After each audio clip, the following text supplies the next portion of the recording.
안녕하세요. 이번 시간에는 문법 12주차 체언을 공부할 건데요. 체언에 들어가기에 앞서서 품사 전체를 한번 제가 수업을 한 바 있지만 이 전체를 이해하는 게 더 중요하기 때문에 한 번 더 복습하고 품사 중 체언 문제 같이 풀어보도록 할게요. 먼저 보면 자, 우리가 지금 품사라는 파트를 공부하고 있습니다. 품사는 뭐냐면 단어를 성질에 따라 분류하는 한 것인데 이 성질에 따라 분류한 것은 세 가지 성질에 따라 분류해요. 먼저 형태에 따라서 분류할 수 있고 기능에 따라서 의미에 따라서 분류할 수 있습니다. 형태에 따라서 분류할 때 불변어와 가변어 두 가지로 분류해요.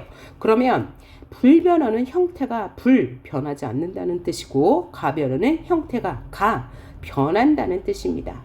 그럼 불변어는 형태가 전혀 안 바뀌는 것으로 다시 그것을 기능상으로 분류했을 때 체언, 수식어, 관계언, 독립언에 속하는 말이고요. 가변어는 형태가 변하는 것으로 용언에 속하는 말이에요. 용언은 기능상 분류 에 따른 것이고요. 이 용어는 활용하는 말이라는 의미를 가지고 있어요.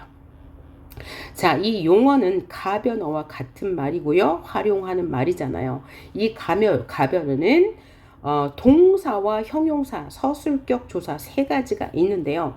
우리 동사가 무슨 뜻인지 알죠? 움직임을 나타내는 말, 변하는 말. 그 다음에 형용사는 상태나 성질을 나타내는 말. 그래서 동사의 예를 들자면 먹다, 먹고, 먹었니, 먹는다 이렇게 활용하죠. 이렇게 활용할 때 변하지 않는 부분은 먹이에요. 이 먹을 간이라고 하고 변하는 부분 다, 고, 언니, 는다를 미라고 하죠. 형용사를 예로 들자면 예쁘다, 예뻤니, 예쁘구나. 얘는 형용사죠. 성질이나 상태를 나타내요. 그죠? 상태요. 그 사람의 생김새의 상태가 예쁘다 라고 할 때 예쁘까지는 변하지 않으니까 간, 다, 언니, 구나는 미 변하니까 이렇게 나누고요. 자, 형태상 두 가지로 나눈 것을 다시 하위 항목으로 기능으로 분류해 본다면 5가지라고 했어요. 그 중에서 첫 번째 체어는 몸이 되는 말이에요. 체가 몸체자니까요.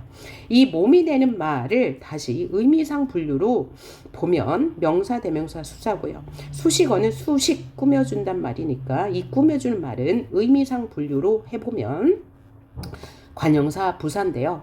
자, 명사는 사물의 이름을 나타내주는 말, 대명사는 사물의 이름을 대신 가리키는 말, 수사는 수량이나 순서를 나타내는 말, 관형사는 체언을 꾸며주는 말, 부사는 주로 용언을 꾸며주는 말, 관계어는 관계를 나타내주는 기능상 분류에다가 의미상 분류로 보면 조사가 있어요. 조사, 체언 뒤에 붙어서 일정한 자격을 나타내면 격조사, 앞말과 뒷말을 연결해주면 접속조사, 그 외 특별한 뜻을 더해주면 보조사라고 합니다. 그 다음에 형태가 변하지 않는 기능상 단어 독립어는 독립적으로 쓸 수 있는 말로서 의미상 분류로 본다면 감탄사가 해당합니다. 자, 용언에 해당하는 말, 의미상 분류는 동사, 형용사라고 했죠.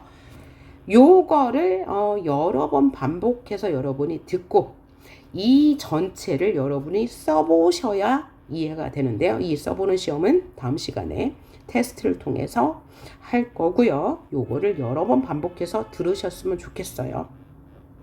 자, 그럼 이번 시간에는 체언이 되는 말, 명사, 대명사, 수사에 대해서 주로 공부해 볼 건데, 그러면 이 명사, 대명사, 수사는 의미에 따른 단어 분류고 얘네들은 기능상 몸이 되는 말이에요. 이 몸이 되는 말은 체언 뒤에 뭐가 붙을 수 있어요? 바로 관계어인 조사가 붙을 수 있죠. 명사, 대명사, 수사로 조사가 붙을 수 있고 얘네는 형태상 변하지 않는 불변어. 그러니까 여러분이 이렇게 따라가시면 돼요. 명사, 대명사, 수사는 의미상 기준으로 나눈 거고 얘네들은 기능상 체언에 속하고 얘네들은 형태상 불변어에 속한다. 요것을 쭉 따라가다 보면 이렇게 따라가다 보면 여러분이 이해를 할 수 있을 거예요. 자, 그러면 명사, 대명사, 수사에 대해서 잠깐 더 설명을 해보고 문제를 풀도록 하겠습니다. 자, 명사는 사람이나 그죠? 사물의 이름을 나타내는 말로서 예를 들어 본다면 뭐가 있을까요? 사물을 나타내는 말, 뭐 의자, 뭐 책상, 뭐 수갑, 뭐 여러 가지 있을 수 있겠죠? 사람의 이름, 뭐 제 이름이 교순이에요. 교순. 뭐 여러분의 이름 다 되는 거죠. 이런 것을 명사라고 하고요. 대명사는 그것을 대신 가리키는 거니까 나라는 것은 서교순이란 사람을 대신 가리키니까 얘는 대명사가 돼요. 우리도 여러 사람을 대신 가리키는 거죠. 그도 여기에 있지 않은 사람을 가리키니까 대명사가 될 수 있고요. 그래서 나, 우리, 그는 이들의 공통점은 인칭 대명사라고 합니다. 사람을 대신 가리키는 말인데 이 인칭 대명사는 1인칭, 2인칭, 3인칭으로 나눌 수 있죠. 그럼 나는 말하는 사람이기 때문에 1인칭 대명사라고 하고요. 우리도 나를 포함하기 때문에 1인칭 대명사라고 해요. 그러면 그는요, 이 자리에 없는 사람이기 때문에 뭐라고 하냐면 3인칭 대명사라고 합니다. 그러면 2인칭 대명사는 뭐냐? 3인칭. 얘는 1인칭. 그러면 2인칭은 뭐냐면 바로 듣는 사람을 2인칭이라고 해요. 2인칭은 뭐라고요? 듣는 사람. 듣는 사람은 뭐가 될 거예요? 너가 될 거예요. 그렇죠? 이 현장에서 내 말을 듣는 사람, 너가 2인칭이고 이 현장에 말하는 현장에 없는 사람은 3인칭으로서 그도 될 수 있고 그들도 될 수 있고 그녀도 될 수 있죠. 요거 이해하셨나요? 이게 대명사이고요. 얘가 대명사는 또 인칭 대명사 외에도 이게 인칭 대명사라면 두 번째는 지시 대명사도 있을 수 있고요. 그 다음에 미지칭 대명사라는 하위 항목이 있고 네 번째 부정칭 대명사라는 하위 항목이 있는데 자, 일단 이 노베 수준에서는 인칭 대명사랑 지시 대명사까지만 나오지만 미지칭 부정칭도 살짝만 설명해 보도록 할게요. 인칭 대명사는 1인칭, 2인칭, 3인칭 설명이 됐고 지시 대명사는 이것, 그것, 저것이 될 수 있죠. 오케이? 그 다음에 지시 형용사도 있어요. 이러하다, 저러하다 가 있고 미지칭은 뭐냐면 특정한 사람인데 누구인지 모를 때 예를 들면 이거예요. 누가 택배가 와서 밖에서 택배 기사가 띵동띵동 하고 눌렀어요. 그래서 내가 집 안에 있는 사람이 누구세요? 라고 했어요. 그러면 누구인지 모르지만 특정한 한 사람이 있는 거죠. 그때 그 누구를 미지칭 대명사라고 하고요. 부정칭 대명사는 뭐냐면 다수의 사람, 여러분, 대부분의 사람을 부정칭 대명사예요. 여러분 공부 잘 되시나요? 여러분 연휴는 잘 보내고 계신가요? 할 때 이 여러 사람을 부정칭 대명사라고 합니다. 그 다음에 수사는 순서를 나타내는 말 뭐가 있을까요? 첫 번째, 두 번째, 세 번째 이런 거죠. 첫 번째, 두 번째, 세 번째 이런 것을 우리는 순서를 나타내는 말이라고 하고요. 수량을 나타내는 말은 열을 안다. 그 아이는 하나를 가르쳐 주면 열을 알아. 이때 열은 양을 나타내요. 오케이? 이것이 수량을 나타내는 주는 수사라고 합니다. 얘네는 공통적으로 뭐예요? 명사, 대명사, 수사는 체언에 해당하는 거고요. 체언 다음에는 뭐가 올 수 있어요? 조사가 붙을 수 있어요. 봐요. 열을 안다. 에서 이 을이 조사잖아요. 자, 요 정도 이해하시면 될 것 같고 자, 그러면 문제를 함께 풀어보도록 할게요. 문제 1번 보니까 품사에 대한 설명으로 적절하지 않은 것은 의미를 기준으로 몇 가지였어요? 자, 9가지예요. 명사, 대명사, 수사, 관형사, 부사, 조사, 감탄사, 동사, 형용사. 자, 그래서 명사, 대명사, 수사는 어디에 속하고? 기능상 체언에 속하고,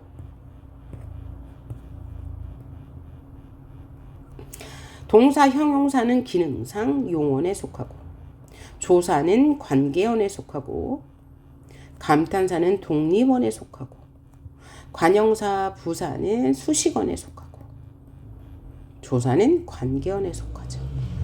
그리고 아까 감탄사에 대해서 설명을 안 해줬는데, 감탄사는 감정을 나타내는 말이에요. 그래서 부르고 대답하고 느끼는 거. 예를 들면 부르는 거 야! 대답하는 거 네? 느끼는 거 아하. 얘가 지금 감탄사에 속한다는 거 알아두시면 돼요. 9가지.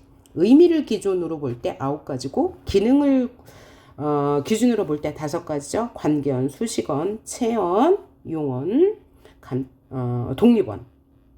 이렇게 5가지. 형태의 변화 여부에 따라 2가지죠. 그죠? 뭐 2가지? 용언과 용언이 아니고 가변어와 불변어. 3번 단어를 일정한 기준에 따라 갈래지어 놓은 것이 바로 품사라고 했고요. 같은 품사에 해당하는 단어들은 공통된 성질이 있죠. 어떤 성질이 있을까요? 관계언, 수식언, 그 다음에 체언, 그 다음에 관계언, 독립어는 변하지 않는 불변어, 용어는 가변어라는 특징이 있고, 관형사, 부사는 수식언이라는 공통된 성질이 있고, 조사는 관계언이라는 성질, 명사, 대명사, 수사는 체언이라는 성질, 이렇게 나는 거죠. 그 다음에 문장이 주로 어떤 기능을 하느냐에 따라 체언, 용언, 수식언, 관계언, 독립언 5가지 맞네요. 다음 문제. 문제 2번. 보기의 품사를 형태 변화 여부에 따라 알맞게 분류한 것은 명사 변해요? 형태 변화? 안 변하죠? 불변어.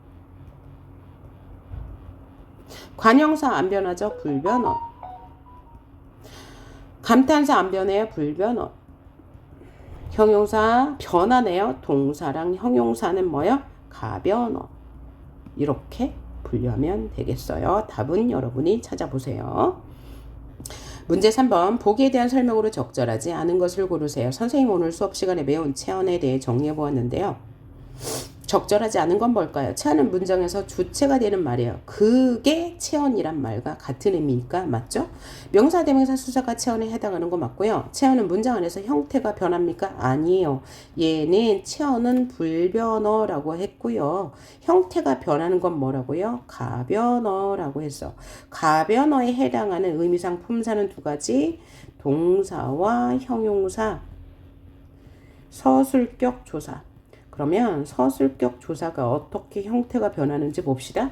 아까 동사, 형용사는 형태가 어떻게 변하는지 봤죠? 예쁘니, 예쁘고, 가니, 갔니, 뭐 먹니, 먹었니 이렇게 변하는데 서술격 조사는 이거예요.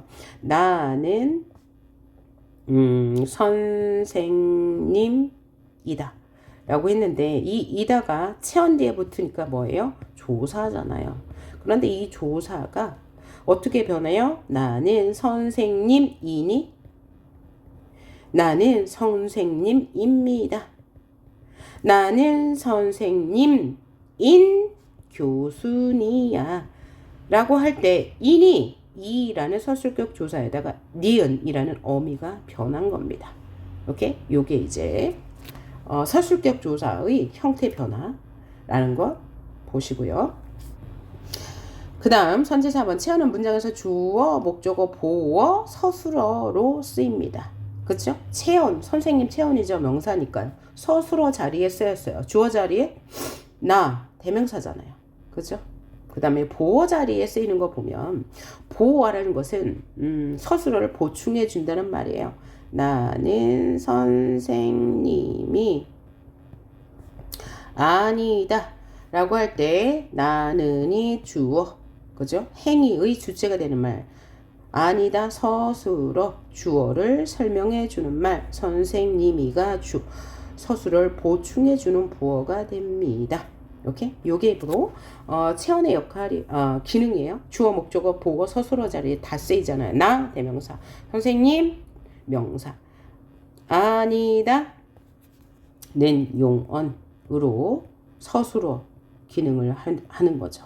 그런데 여기 선생님 이다에서는 선생님 채연이 서술어 자리에 온 거 확인할 수 있었고요.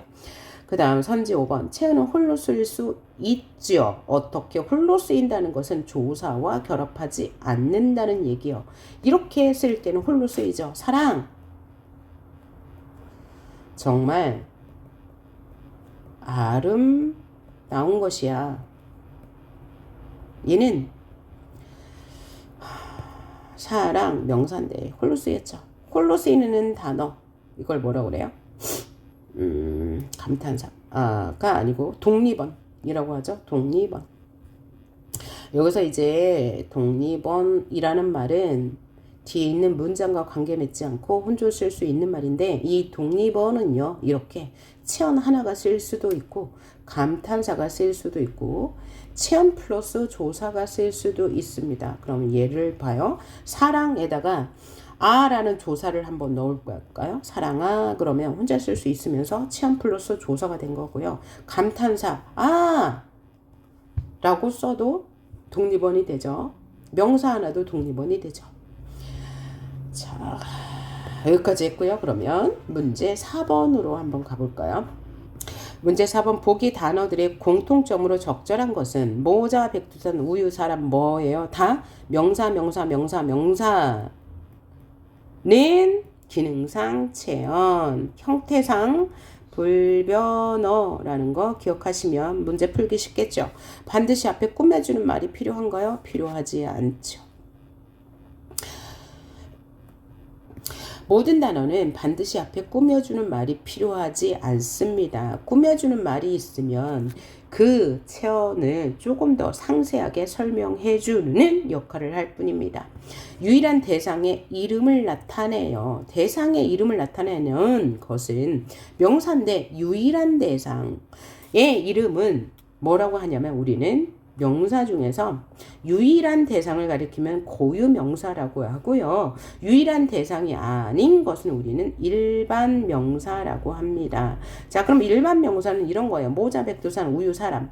누구든지 어디에든지 쓸 수 있는 거고 고유명사는 단 하나밖에 없는 명사. 그건 뭐가 되겠어요? 사람의 이름이 되겠죠. 자, 제 이름이 서교순입니다. 유일한 고유명사예요. 여러분의 이름 만약에 배수연이라고 했어요. 그러면 배수연이라는 사람을 가리키는 건 배수연 한 사람뿐이에요. 동명이인이 있을 수 있지만 그것도 고유명사입니다. 오케이? 왜냐하면 배수연이라는 사람을 이름을 가진 사람 두 사람이 있지만 내가 알고 있는 배수연과 또 다른 배수연은 다르기 때문이에요. 그래서 얘도 틀린 말. 3번. 문장에서 주로 주어, 목적어, 보어로 쓰이죠. 서술어로도 쓰이고요. 어떤 대상의 이름을 대신 가리키는 말을 뭐라고 했죠? 아까 대명사. 대명사는 나, 그들 이런 거죠. 그 다음 체언을 꾸며주는 역할을 하는 품사는 아까 뭐라고 그랬어요? 관형사이고요. 관형사는 어디에 해당돼요? 기능상 수식어에 해당합니다. 다음 5번 문제 한번 볼게요. 다음 기억, 미음 중 조건을 만족하는 단어를 모두 골라라. 파리와 모기가 들끓는 여름이 되었군요. 이번에는 프랑스, 파리, 프랑스의 수도인 파리에 가볼까요? 그곳에는 개가 많다는데 몇 마리나 되는지 공통점 눈치챘어요? 파리는 프랑스 파리니까 뭐예요? 고유명사, 그 지역을 나타내는 고유명사. 그 다음에 파리 똑같은 거고 프랑스 고유명사, 나라 이름을 나타내주는 고유명사. 파리 아까 똑같고 고유명사. 개가 많다는 dog를 나타내니까 일반 명사. 몇 마리는 명사는 명사인데 의존 명사라고 합니다. 그럼 의존 명사는 뭐냐면 앞에 꾸며주는 말이 없으면 홀로 쓸 수 없는 명사이고요. 그러면 의존 명사와 반대되는 명사는 자림 명사로 꾸며주는 말이 없어도 홀로 쓰일 수 있는 말이에요. 그래서 파리는 앞에 꾸며주는 말이 없어도 홀로 쓸 수 있으니까 자립인지 아닌지에 따라 구분할 때는 자립명사인 거죠. 마리는 몇이라는 단어가 없으면 혼자 쓸 수 없어요. 없어요. 너 말이 있니?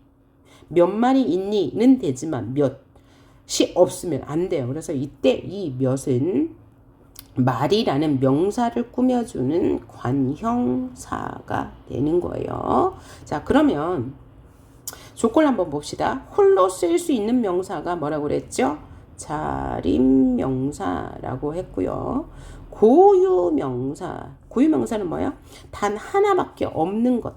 유일하게 단 하나밖에 없는 것은 인명, 사람의 이름을 나타내는 거, 고유한 지역의 이름을 나타내주는 지명, 나라 이름도 하나밖에 없는 거니까 고유명사가 되겠네요. 그러면 자립명사이면서 고유명사인 거 뭐뭐 있죠? 바로 얘가 되겠네요. 파리, 프랑스, 파리, 마리가 되겠네요. 그런데 이 중에서 두 가지 조건을 모두 만족하는 것은 모두 만족하는 것은 고유명사이면서 자립명사. 이므로 개는 일단 빠져야 될 거고요. 마리는 빠져야 될 거예요. 마리는 의존명사이니까 빠지고 개는 고유명사가 아니니까 빠지고. 그러면 파리와 프랑스밖에 없네요. 그럼 기역, 니은, 디귿. 그런데 여기 기역은 파리와 모기가 들끓는 여름이 되었군요 했으니까 여기서 파리는 프랑스 파리가 아니므로 고유명사가 아니네요.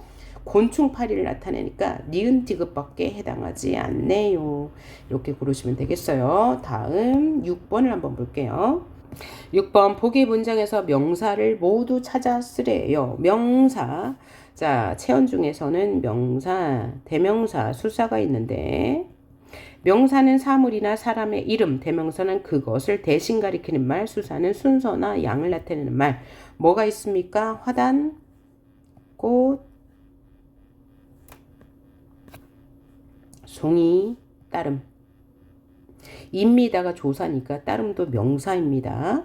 그 다음 7번 문제를 보도록 할게요. 다음 단어 중 보기에 설명하는 품사에 해당하는 것은 형태가 변하지 않으니까 불변어이면서 조건 다 보아야 되겠죠. 주로 문장의 주체가 되니까 체언. 그 다음에 사람, 사물, 장소의 이름을 대신 가리키니까 뭐예요? 대명사. 대명사를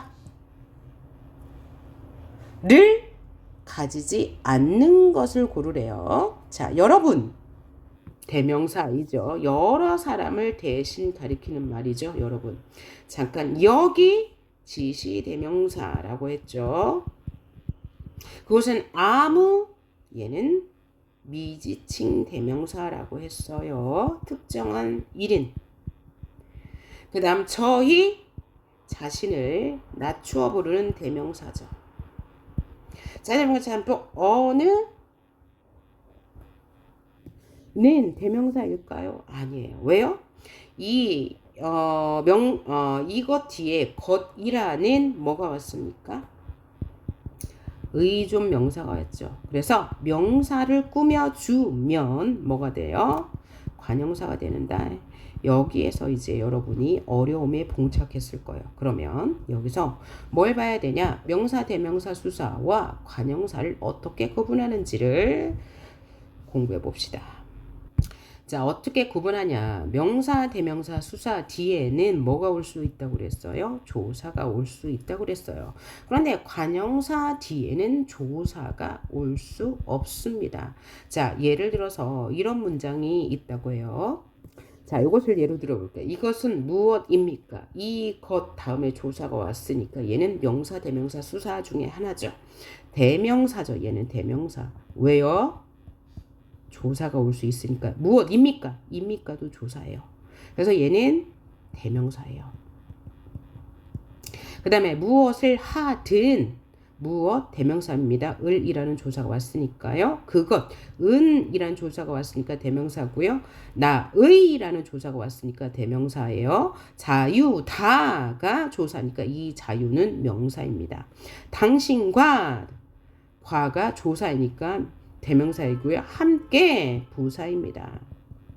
있어서 동사고요. 늘 부사예요. 행복했어요 라는 서술어를 꾸며주므로. 그럼 이런 말을 어떨까요? 자, 요게 이제 가장 중요하고 포인트인데요.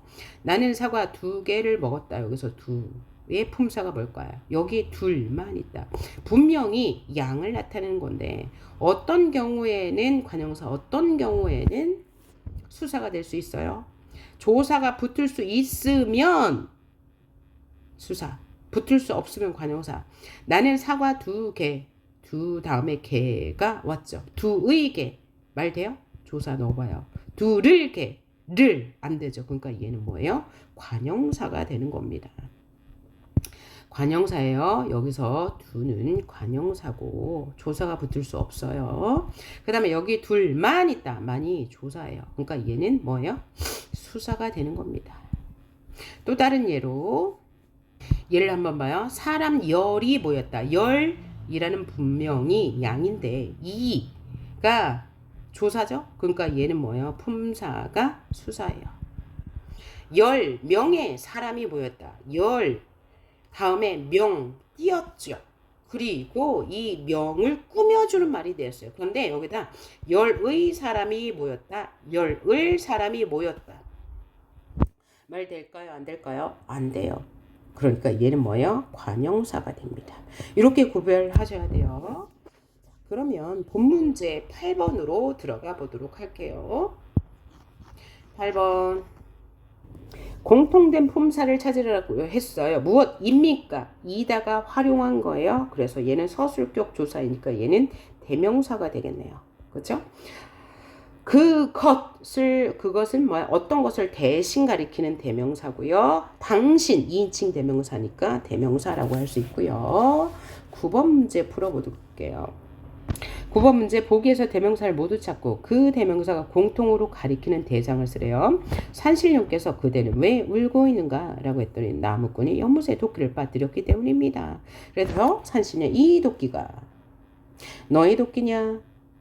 아닙니다. 그 도끼는 저의 도끼입니다. 자, 그러면 대명사를 찾으라고 했으니까 대명사 뒤에는 뭐가 올 수 있다고요? 조사가 올 수 있는데 이 조사는 올 수도 있고 안 올 수도 있어요.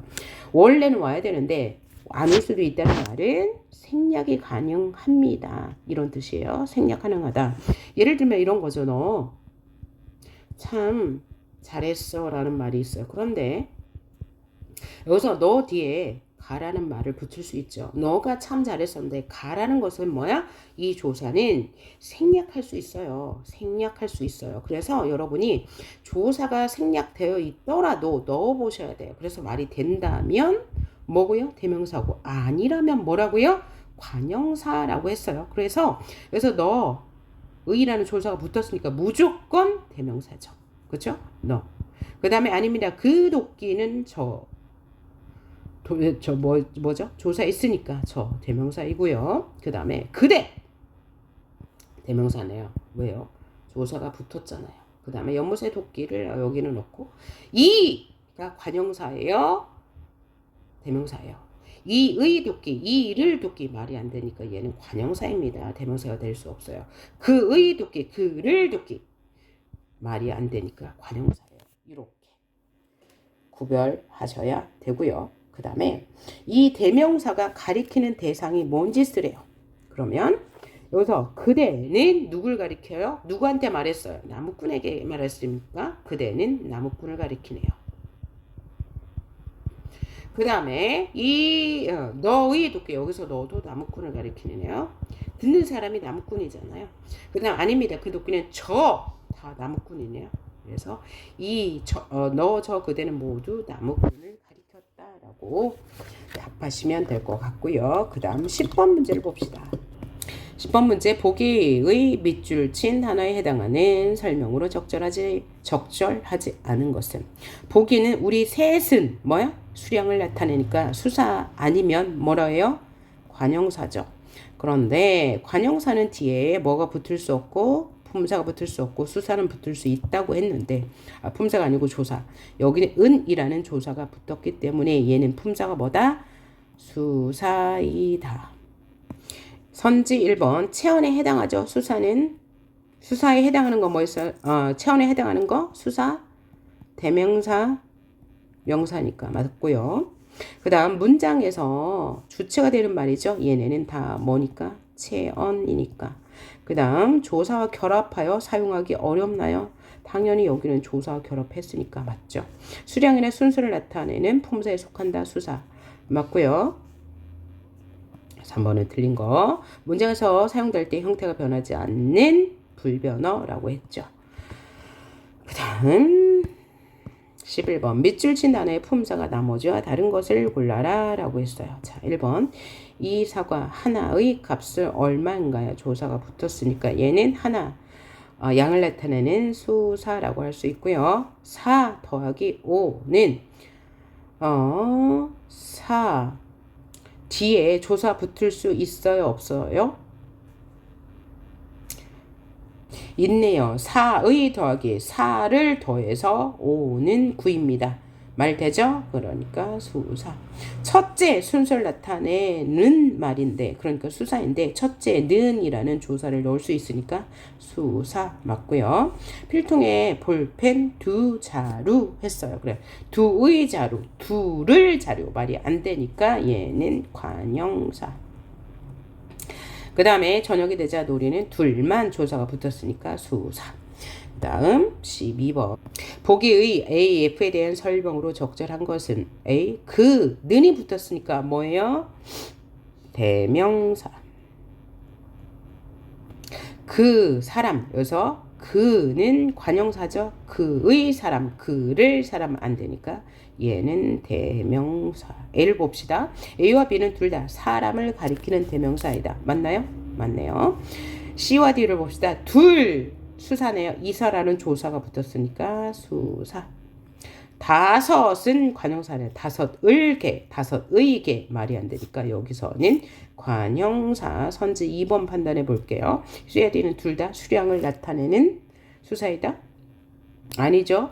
뒤에 거는 관형사이므로 아니고 E와 F는 둘 다 어떤 속성을 지닌 대상의 이름에 두루 쓰이는 명사. 이름인가요? E와 F 사랑 명사 맞고요. 연필 명사 맞네요.